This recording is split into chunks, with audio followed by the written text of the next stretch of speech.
Qual a diferença entre hipóxia e hipoxemia? São as mesmas coisas? É sobre isso que a gente vai falar agora. Vamos lá?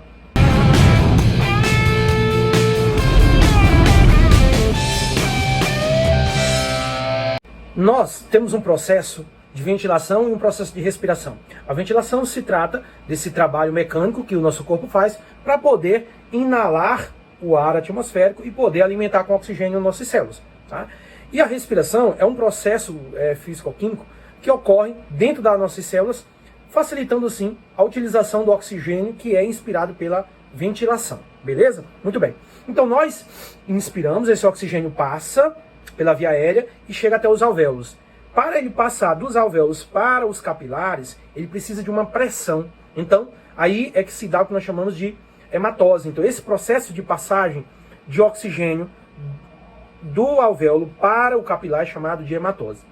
E isso é definido por valores de pressão, que nós chamamos de pressão parcial. Então, a pressão parcial de oxigênio, ela mede exatamente essa eficiência de passagem de oxigênio do alvéolo para dentro do capilar. Muito bem.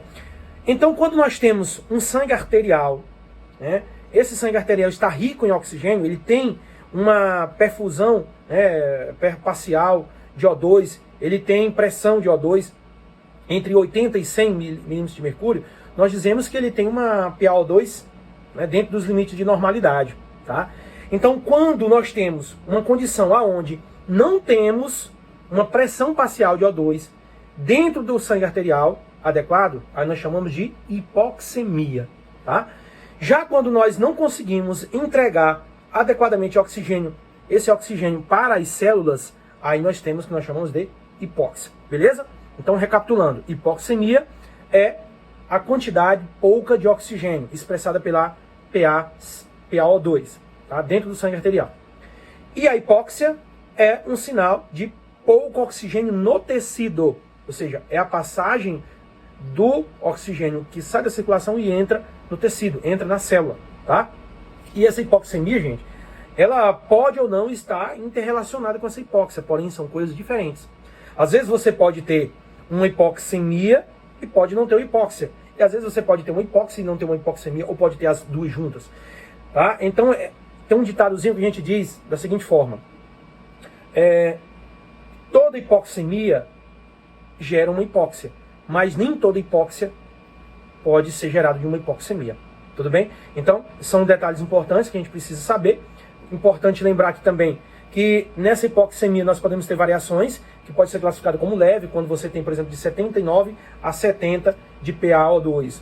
Ela pode ser moderada, quando você tem de 69 a 60, tá? De PaO2, milímetros de mercúrio. Ou então você pode ter uma hipoxemia grave, que é abaixo de 60 milímetros de mercúrio de pressão parcial de oxigênio. Tá? Nós vamos ter 5 causas.